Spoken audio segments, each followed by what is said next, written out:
Hello, कैसे प्यारे बच्चों आप सभी। मैं मंजू पांडे आप सभी का अपने यूट्यूब चैनल ज्ञान वाटिका में स्वागत करती हूँ। बच्चों, अगर आप हमारे चैनल पर नए हैं तो प्लीज़ पहले हमारे चैनल को सब्सक्राइब कर दीजिए और बेल आइकन के बटन को प्रेस करना मत भूलिएगा, जिससे मेरी आने वाली वीडियो की नोटिफिकेशन सबसे पहले आप तक पहुँचे। तो बच्चों, आज हम करेंगे चावल की रोटियाँ पाठ 11 के प्रश्न और उत्तर।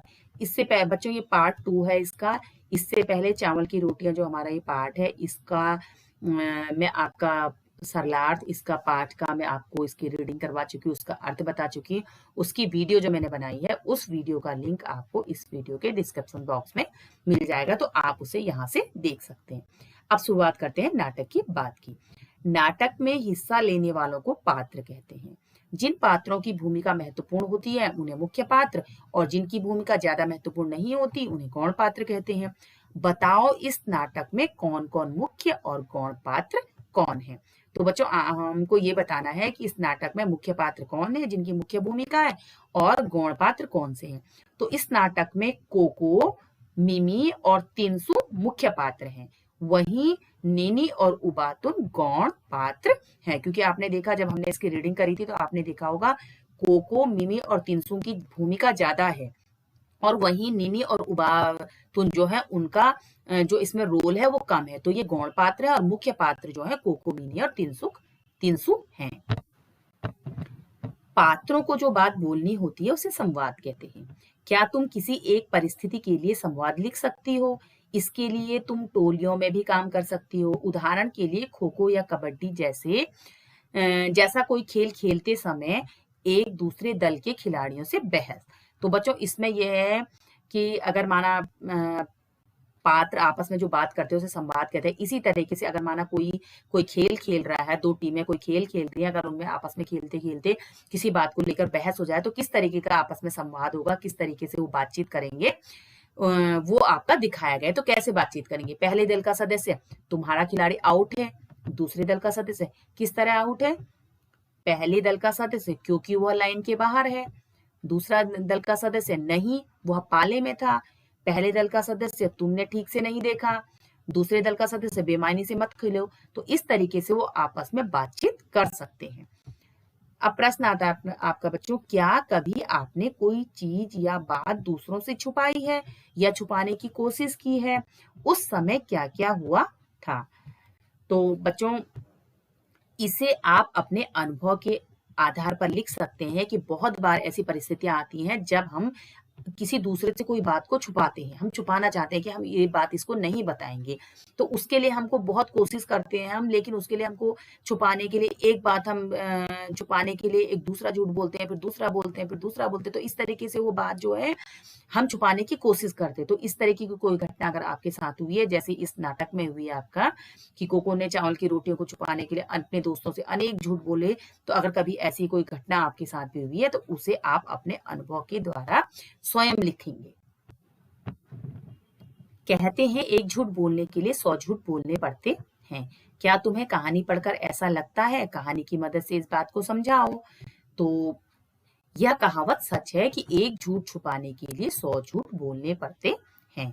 कहानी में भी कोको, नीनी और मिमी से चावल की रोटियां बचाने के लिए अनेक झूठ बोलता है, जैसे मैंने अभी अभी नाश्ता किया है, पेट भरा, मेरा पेट बहुत भरा हुआ है, घर में चूहा है जो आवाजें करता है, सब रोटियां मैंने खा ली हैं, मेरी माँ को फूलों से एलर्जी है। तो वो अपने दोस्तों से उसे अनेक बातें बनानी पड़ती हैं कि जिससे कि उसे उसके दोस्तों को रोटियों का पता ना चले। एक चावल कई कई रोग। कोको की मां ने उसके लिए चावल की रोटियां बनाकर रखी थी। भारत के विभिन्न प्रांतों में चावल अलग अलग तरीके से इस्तेमाल किया जाता है, भोजन के हिस्से के रूप में भी और नमकीन और मीठे पकवान के रूप में भी। तुम्हारे प्रांत में चावल का इस्तेमाल कैसे होता है? घर में बातचीत करके पता करो और एक तालिका बनाओ। कक्षा में अपने दोस्तों की तालिका के साथ मिलान करो तो पाओगे कि भाषा, कपड़ों और रहन सहन के साथ साथ खान पान की दृष्टि से भी भारत अनूठा है।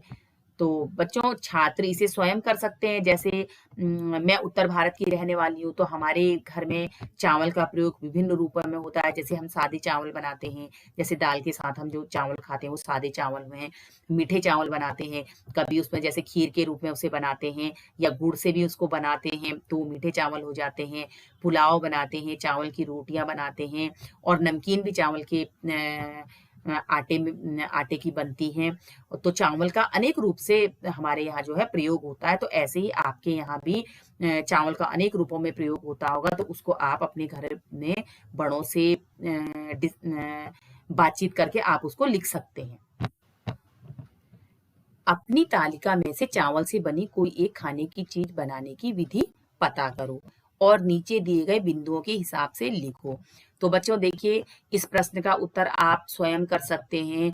आपने अपनी माँ को कभी किचन में देखा होगा, पुलाव बनाते हुए देखा होगा, पुलाव नमकीन में आ जाता है, पुलाव बनाते हुए देखा होगा, या आपने कभी खीर बनाते हुए देखा होगा।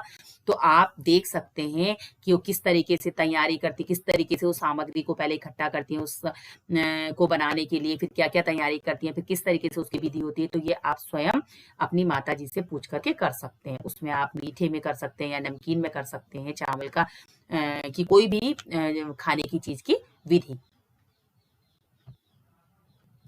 प्रश्न 3 आता है, कोको के माता पिता धान लगाने के लिए खेतों में गए। कोको की माँ ने उसके लिए चावल की रोटियां बनाई। एक ही चीज के विभिन्न रूपों के अलग अलग नाम हो सकते हैं। नीचे कुछ शब्द दिए गए हैं, उनमें अंतर बताओ। अब चावल, धान, भात, मुरमुरा, चिवड़ा, साबुत दाल, धुली दाल, छिलका दाल, गेहूं, दलिया, आटा, मैदा, सूजी। बच्चों जो ये शब्द दिए गए हैं, जैसे चावल है तो चावल से देखो धान, भात, मुरमुरा, चिवड़ा ये सब चावल से बनते हैं। और दाल है, साबुत दाल, धुली दाल, छिलका दाल, इसमें हमको अंतर बताने कि क्या अंतर है दाल सब, लेकिन ये क्या अंतर है। ऐसे गेहूं, दलिया, आटा, सूजी, मैदा, अब हम आगे इसमें देखेंगे कि इनमें क्या क्या अंतर है।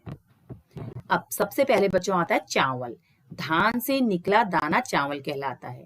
धान आपने देखा होगा ना, जब छिलका चढ़ा हुआ होता है उसके ऊपर तो वो धान होता है, लेकिन जब छिलका हटा देते हैं उसे, पहले तो हाथ से कूट के हटाते थे, लेकिन अब मशीनों के द्वारा छिलका उसका उतारा जाता है, तो वो जो है चावल कहलाता है। धान, छिलका चढ़ा हुआ चावल धान कहलाता है। जब उसके ऊपर छिलका चढ़ा हुआ होता है तो वो धान होता है, और जब छिलका उतर जाता है तो वो चावल कहलाता है। भात, जब उसी को हम पका देते हैं तो वो चावल से हमारा जो है भात बन जाता है, उसे हम भात कहते हैं। मुरमुरा, धान को भूनने से उससे जो है मुरमुरा बन जाता है। चावल जो है धान को भूनते हैं, उससे वो आपने देखा होगा दीपावली के टाइम पे बच्चों बाजार में वैसे मुरमुरा वैसे भी बाजार में मिल जाए, खीर भी चावल से ही बनती है।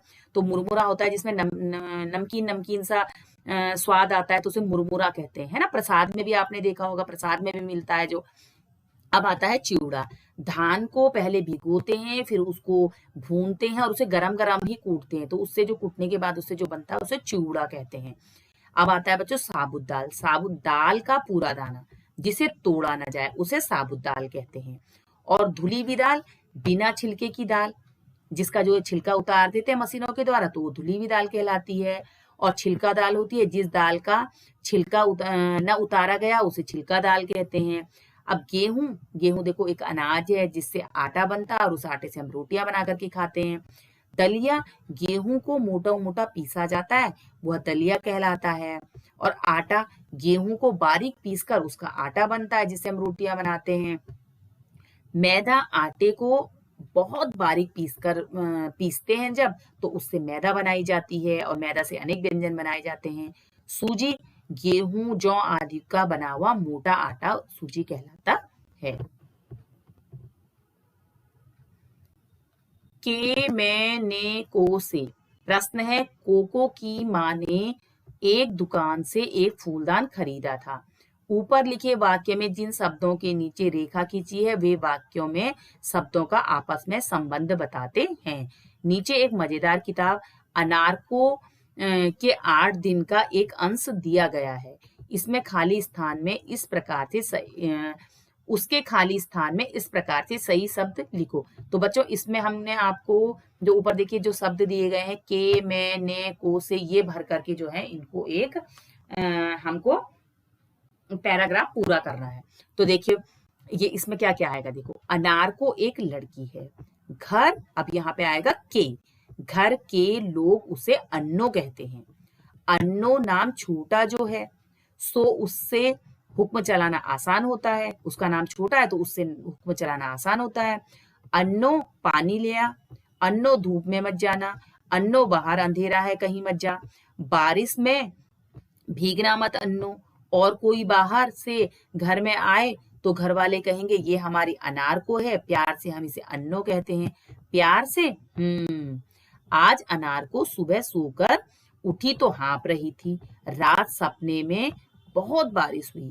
अनार को ने याद किया और उसे लगा आज के सपने में जितनी बारिश हुई उतनी तो पहले के सपने में कभी नहीं हुई।